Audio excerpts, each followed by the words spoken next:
Wa an Tariq bin Syihab, dari Tariq bin Syihab, anna Nabiyya sallallahu alaihi wasallam qol, bahwa sesungguhnya Rasulullah atau Nabi sallallahu alaihi wasallam qala, pernah bersabda, al-jum'atu haqqun wajibun ala kulli muslimin fi jama'atin. Salat Jumat itu haqqun wajibun. Ada istilah haqqun wajibun, itu maknanya bahwa salat Jumat itu kewajiban yang ketetapannya itu ada di dalam Al-Quran maupun hadis. Itu haqqun wajibun, ya, benar-benar wajib. Karena Al-Quran merintahkan, ya ayyuhalladzina amanu idza nudiya lis-sholati min yaumil jumu'ati. Di Qur'annya ada, di hadis-hadis Nabi juga banyak. Maka kata Imam Tariq, ya, Nabi mengatakan bahwa Jumat itu haqqun wajibun ala kulli muslimin fi jama'atin. Salat Jumat itu wajib, benar-benar wajib. Sabitun fil kitabi was sunnah, maknanya haqqun wajibun, yang ditetapkan oleh Al-Quran dan As-Sunnah, bahwa itu wajib bagi setiap muslim fi jama'atin, dan pelaksanaannya harus berjamaah. Gak boleh sholat Jumat sendiri-sendiri. Misalnya males Jumatan dewe nang omah, gak bisa. Kalau sholat zuhur gak jamaah, gak apa-apa, gak jamaah, sholat sendiri di rumah. Tapi kalau Jumat harus berjamaah. Illa arba'atan, kecuali 4 orang. Sebagian ulama sekarang ada yang membaca illa arba'atin, karena illa itu maknanya sama dengan ghairu, selain. Nah, illa itu sendiri maknanya kecuali. Ada yang baca kecuali 4, itu dibaca illa arba'atan. Ada yang baca illa arba'atin. Illa arba'atin itu ala kulli muslimin, selain 4 orang. Jadi sebenarnya mirip, tapi dalam gramatika bahasa Arab itu berbeda.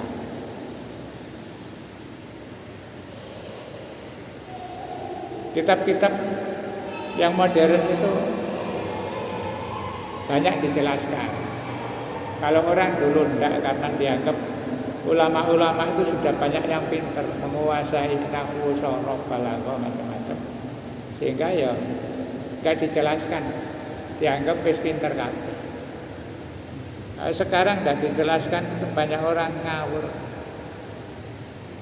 Di kitab-kitab yang baru kadang ya diberikan tambahan penjelasan. Misalnya kayak membaca ini illa arba'atan atau illa arba'atin, dikasih penjelasan. Kalau dibaca illa arba'atin itu maknanya illa bimakna ghairu. 4 orang itu siapa? Pertama mamlukun, makna dulu ya budak, hamba sahaya.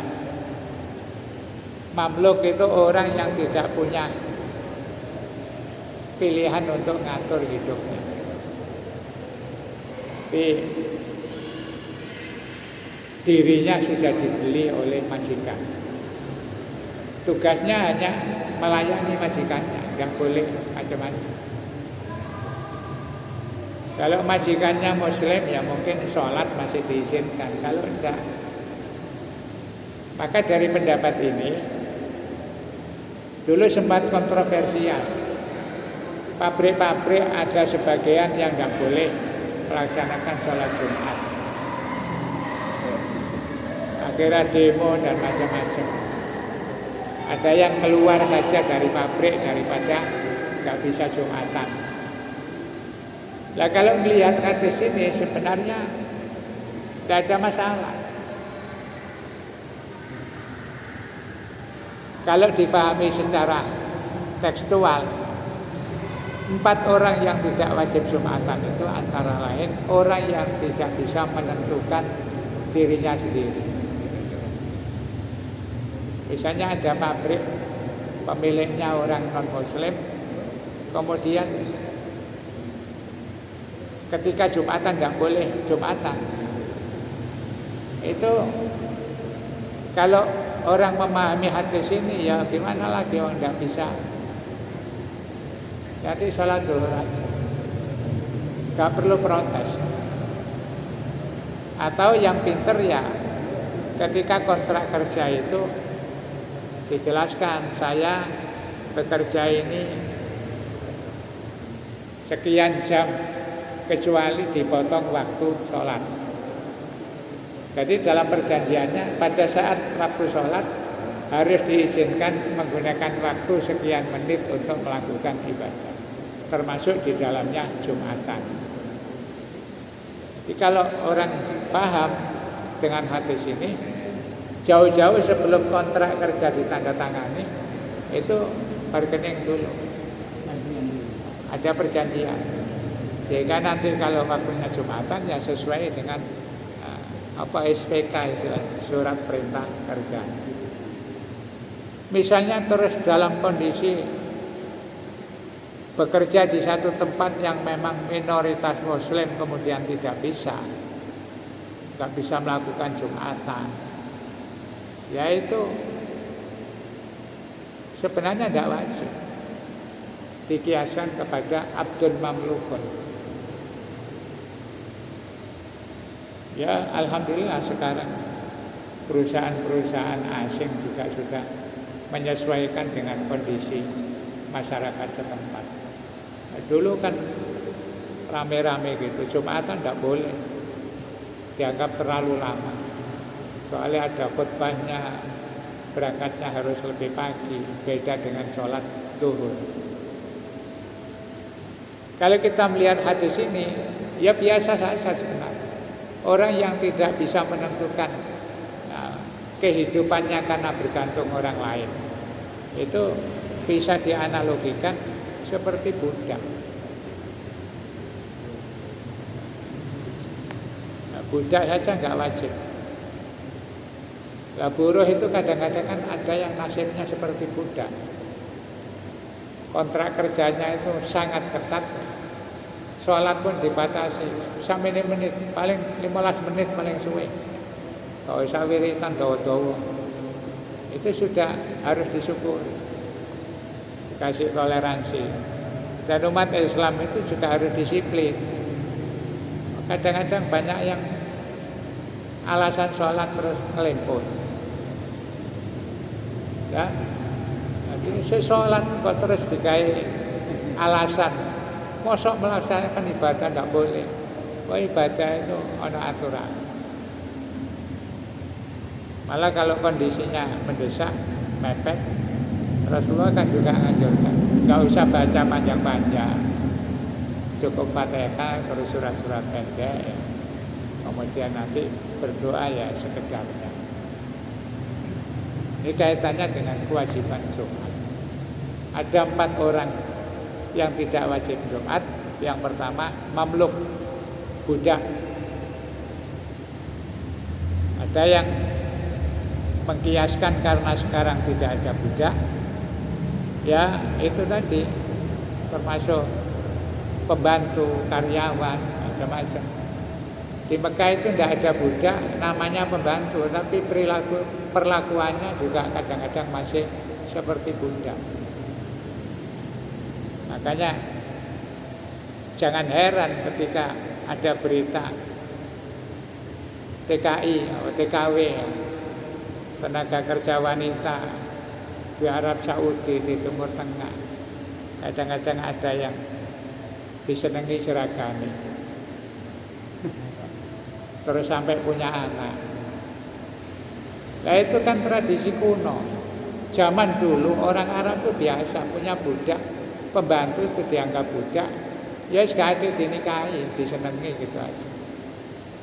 Makanya ya jangankan orang Arab, wong tradisi, orang Jawa saja kalau meninggalkan tradisi nenek moyang kadang-kadang ada yang masih nggak bisa. Nah, orang-orang tertentu, katakan yang belum memahami Islam secara baik, yang masih punya fanatisme budaya nenek moyang, itu kadang-kadang memperlakukan pembantunya dianggap seperti Buddha. Sehingga sekarang diatur ada hak-hak asasi perlakuan terhadap pembantu, antar negara itu memberikan jaminan. Itu perkembangan yang cukup menggembirakan. Yang kedua, wamro'atun, perempuan juga tidak wajib Jumatan. Alasannya kenapa? Karena secara normal aslinya perkumpulan bapak-bapak itu tidak baik dicampuri wanita. Aslinya begitu. Perkembangan zaman kemudian ya dulu kan ganas-ganas ya, terutama di Arab. Orang Arab itu gak kena kata wong wedok, karena jarang melihat orang perempuan. Semuanya di rumah. Metu ya wis mlebu mobil berukutan, gak kelihatan wajahnya. Saya itu kalau melihat di Saudi itu memang rata-rata begitu. Makanya Arab Saudi maksudnya, Mekah Madinah. Itu budaya perempuan keluar kumpul dengan laki-laki itu tabu. Kalau Timur Tengah yang lain, misalnya di Mesir, di daerah-daerah Yordan, di luar Mekah Madinah, itu karena sudah pengaruh budaya Inggris dan Prancis, ya biasa. Di Mesir itu jarang orang pakai jilbab, pakai. Anak-anak kuliah di Al-Azhar itu yang terkenal perguruan tinggi Islam, ya yang kuliah ya macam-macam. Ya ada Kristennya, ya ada Islam. Sehingga orang Mesir itu lebih longgar di dalam urusan. Itu salah satu alasan kenapa wanita itu tidak diwajibkan Jumatan. Setelah perkembangan zaman, peradaban juga semakin maju, kemudian orang sudah tahu hak dan kewajiban, maka kalau ada wanita yang ikut Jumatan, ya tidak apa-apa walaupun tidak wajib. Aslinya tidak wajib, kemudian ada perempuan ikut Jumatan, ya dianggap selesai. Tidak wajib melaksanakan sholat zuhur karena sudah melaksanakan sholat Jumat. Itu perkembangan. Jadi dulu orang yang berpegangan hadis ini ya masih mempertahankan asli ini gak usah Jumatan orang perempuan. Nah, sekarang perkembangan zaman, yang penting pokoknya gak campur, lanang dhewe wedok dhewe gak apa-apa. Perkembangan zaman seperti di Musaleh Sasotik ada Jumatan ya lagi perempuan. Dulu atau sekarang? Oh sekarang enggak. Dulu berarti paunya berkemajuan. Oh sudah tidak ada ya. Jadi itu kreasi ya, perkembangan dari hadis ini. Asalnya imra'atun itu tidak wajib Jumat. Nah, ada yang mempersoalkan wong gak diwajib lapo ngoyo-ngoyo. Ya cukup di rumah saja. Tapi ada yang bilang tidak wajib itu karena dulu ada persoalan. Ya, misalnya ono ya gak apa-apa. Murni wedok tok umpamanya. Khotibnya juga perempuan. Yang ketiga wasobiyun, anak-anak. yang masih di bawah umur itu tidak wajib Jumatan. Jadi kalau mau menggunakan hadis ini, warek Jumatan gak kena dituturi umpama. Diusir, kau saya dorong wajib Jumatan. Pakai hadis ini. Tidak boleh. Kau ini wis gede wae, wis kena dituturi. Itu juga boleh menggunakan hadis ini, bahwa yang anak-anak itu tidak wajib, cuma kan diajari. Tapi ini diajari gak kena dituturi, ya boleh diusir itu. Wis gak usah Jumatan, mendorong wajib Jumatan. Dasarnya hadis itu. Apalagi kalau orang tuanya juga tidak ikut Jumatan. Kecuali nek wong tuane yang bawa dibimbing. Terus diculno mari ono rame. Jadi misalnya kita melarang, gak usah Jumatan kok kene berdasarkan hadis ini, sik cilik ae kita tidak berdosa. Kok jadi kabeh masjid kono akhirnya bapak mikir, anakku kok kale Jumatan. Misalnya dong kene diusir, nang andor diusir, berkorame. Akhirnya bang tuane mikir, apa anakku gak oleh Jumatan? Atau mungkin. Jadi hadis Nabi mengatakan wasobiyun, anak-anak itu masih belum wajib Jumatan. Dilarang tidak apa-apa. Persoalannya kan melatih. Latihan itu ini dilatih betul bagus, tapi ini diculno gak dibimbing, itu jadi masalah. Yang keempat, pamaridun, orang sakit. Sakit dalam arti ketika dipakai melaksanakan sholat Jumat itu memperberat sakitnya. Sakit enteng-enteng budal, seisok na masjid, kemudian apa yang namanya menunggu khutbah yang masih kuat, sebaiknya tetap Jumatan. Tidak loro titik terus alasan aku loro gak Jumatan. Loro ya memang loro teman. Oke. Rawahu Abu Dawud wallahu a'lam bishawab. Penisa.